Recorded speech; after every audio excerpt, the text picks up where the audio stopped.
Nintendo Switch 2 launching with Mario Kart is beyond perfect. Now, before I get into why that is the case, I just want to say that I really wanted to say Nintendo Switch 2 launching with Mario Kart 10 is beyond perfect. Y'all gotta stop disrespecting the fact that Mario Kart Tour exists. As a Metroid fan, I am very much used to the fact that the mainline entries in the Metroid series, many of them, were on handhelds initially. Before they got console ports or available on services where you can play them on your TV, they were handheld games first and foremost. There were mainline entries in many Nintendo IPs that are beloved, like the Zelda series, that were on handhelds. So I don't take nothing away from Mario Kart Tour, especially when you got to consider the fact that Mario Kart Tour will have a lasting effect on the series, be it costumes, be it all the different tracks and all the events and all the learnings that Nintendo got from that game. Monetization, a lot will go from Mario Kart Tour into what Nintendo does with this Mario Kart 10.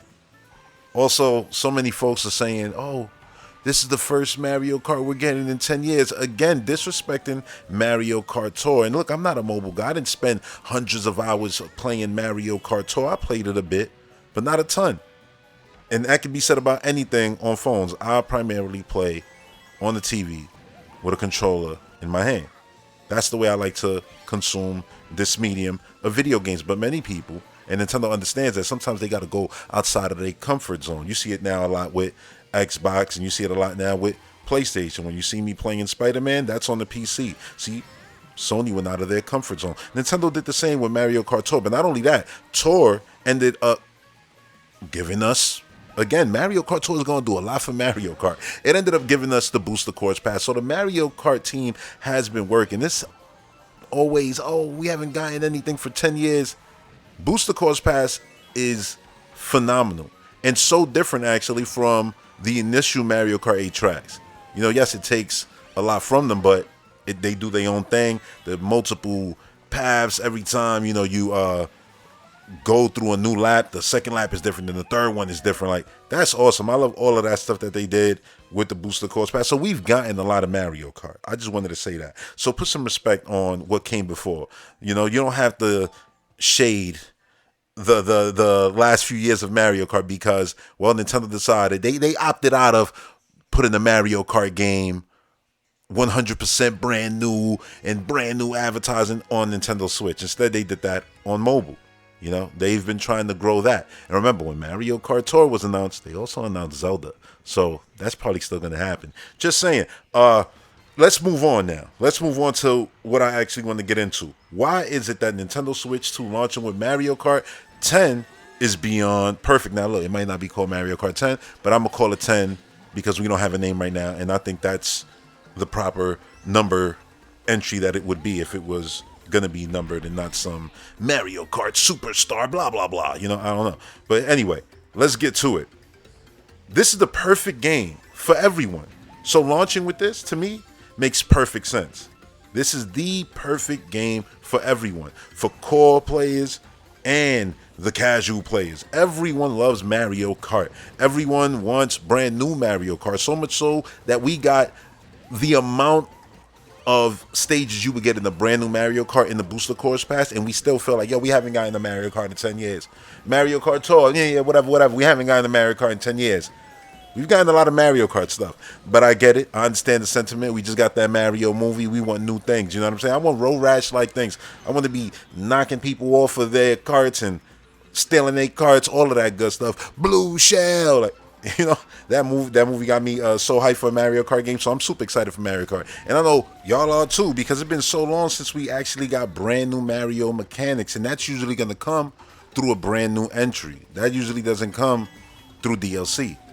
There's nothing to say that can't change. But I'm getting ahead of myself now. Look, this easily guarantees that it'll be the most successful launch, and then it'll also sell a bunch of Switch Online.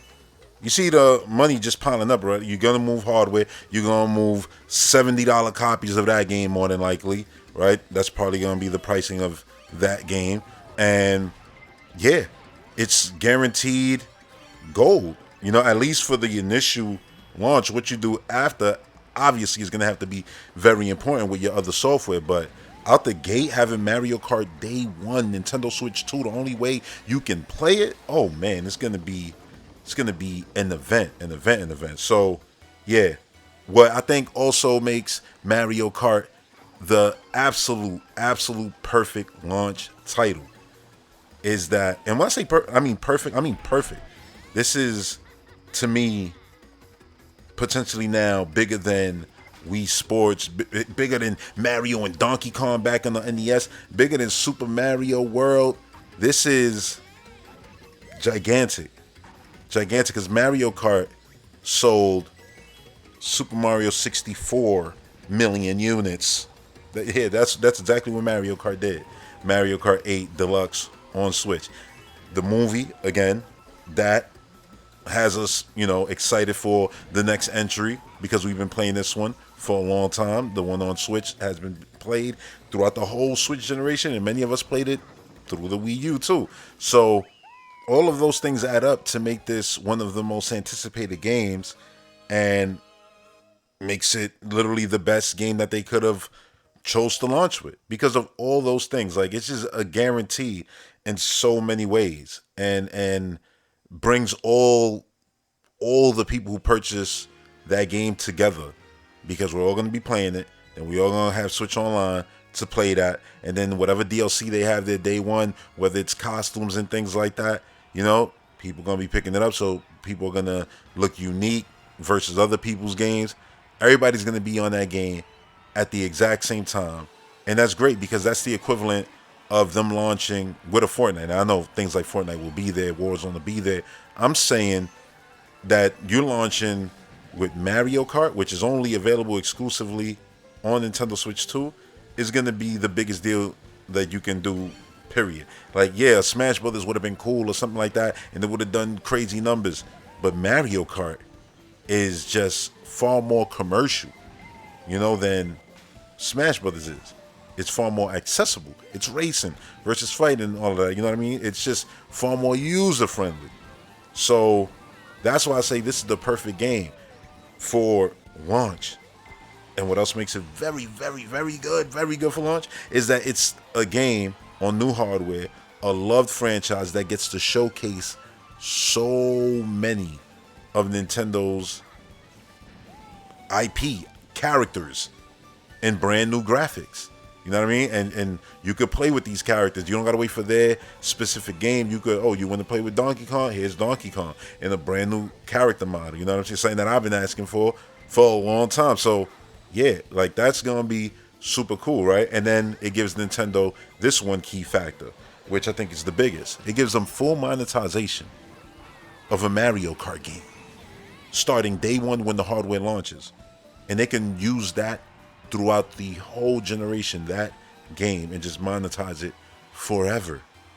That means they can do drops every month of little things like costumes, and then they can do quarterly maps, seasonal IP base. And when I say IP, I mean, oh, here comes Legend of Zelda characters, Link, Ganon, and Zelda. They're coming to Mario Kart. Oh, here comes, let's say around when Metroid Prime 4 is launching, one of the first seasons things that they do would be Metroid. So it's like, yeah, you get, Silex, Samus, and a Metroid. Yeah, like you get, what? You could get Piranha playing in booze and stuff. Then you could get a Metroid driving a goddamn cart. I want it and I need it. But no, for real, like, they can do that. And it's like, oh, here comes Star Fox crew. And it's like all four of them with their vehicles. Each one has a vehicle based on, oh, here's a Landmaster, here's the submarine, here's a, you know what I mean? And it's like, that's awesome, man. Like, they can just do that throughout the whole generation. They could drop around when specific games are coming out, or like right before or right after, because it's not exactly on the date, because you don't want to pull people away from the new release. But still, just to, give that character or the IP a lot of love. It's like, oh, look, that character's coming to Mario Kart, and it'll be like that throughout the whole generation. So it's like, oh, brand new, sequel to Kirby and the Forgotten Land. Here comes Kirby into Mario Kart. Like, bro, I've wanted Kirby and Mario Kart forever. Imagine Pikachu in Mario Kart. Like, the floodgates go open, and it's not even about making it into Nintendo Kart. I mean, it could be, you know. It's Mario Kart 10. Nintendo Kart is just appropriate at this point. It's just appropriate at this point. So I could see that actually being a thing. That to me is literally the most exciting outcome that we can possibly get with Mario Kart 10 with this brand new game, is that we get a generation worth of booster course pass like updates that includes characters and things like that. You know how fun it was seeing like the empty slots and guessing like, oh, who's that gonna be, or who's that gonna be, and then seeing them come into the game, and it's like, oh, that's awesome. Like, and then when we finally got Link and Inklings, that opened the floodgates. The fact that I can play Mario Kart dressed up as my me, dressed up, basically me in the game cosplaying as Samus Aran, or Kirby, or whatever the case may be, a Rosalina outfit. Like, I got so many outfits in the game, literally NES block costumes and all that, like NES Castle, like the blocks and all that. Like, it's so crazy. They have all kinds of costumes that it's just like, clearly the developer wants to just play with all the toys in the toy box. It's like, why Sakurai the only one? Let us have fun too, Nintendo. Damn. Like, and I'm like, please, Nintendo, let them do whatever they want. Let them do whatever they want. Let them. No IP is off limit, and I mean this. I mean, like, whoever's the head of the the curating of the roster should have literally a key to the Nintendo City. Meaning, I could just walk into Monolith Soft and just go straight through there. Like, I'm not saying be disrespectful, but I'm saying, like, literally walk in and be like, yeah, who's the star of your brand new game? I need all the blueprints of the character finalized. What's the finalized? Y'all up to that point already? Oh, yeah, this is it. All right, cool. Yeah, I need that. Because we're going to do that thing before your game come out. We're going to put them in Mario Kart. And all of these studios are going to be excited. Even though characters that they be like, oh, I don't think that character will work. Oh, no, we'll make it work. Look, the art style can make, we'll Mario them up. We'll do whatever we got to. Look what they did with Link. I thought they would have went with Toon Link. I wanted Toon Link. And they said, nah, we'll give you Ocarina of Time style Link. It's like, all right, Skyward Sword style Link. Cool, take it. But I would have loved Toon Link, but who's to say that we can't get Toon Link now? Who's to say that we can't? I've wanted to play Mario Kart as Fire Mario forever, and I don't mean an ability. That would be cool too. But I'm just saying, like, I want to actually be, red and white. Why not? Give me different costumes. Like, I look at Smash Brothers and all the different costumes. I'm like, yeah, man, I'll take different costumes, even if they monetize a lot of the stuff, or if they come like pre-packaged, which you get this booster course pass, you get 10 brand new costumes for the roster, and you get these 3 new characters. That'll make it enticing too. Whatever. Listen, they have to figure out the monetization of it. They have to get it right. But launching day one, you're gonna sell a ton, and then you get to learn as you go. We'll be like, oh, no, we didn't like that. That price is too crazy. And we'll learn throughout the generation, and we'll get to a sweet spot where it's just like consistent content coming out. And if they ever decide, all right, in the middle of the generation, you know what I mean? Like, yeah, we're going to drop a brand new Mario Kart, but everything in this Mario Kart is in that Mario Kart too. Almost like what the booster course pads did. They could do that, but I would just say, hell, look, what would be the craziest thing that Nintendo would do is if they F-099 Mario Kart and just say, you know what? It's like Fortnite. You just download it. It's on your system. It's free. And then you just, we monetize it from within. Look, that could be a negative, right? Because obviously then it's like, oh, then everything is just cash grabby. But I don't look at it like that, because I look at it like this is an IP that I love, that I always spend, years clamoring for the next one.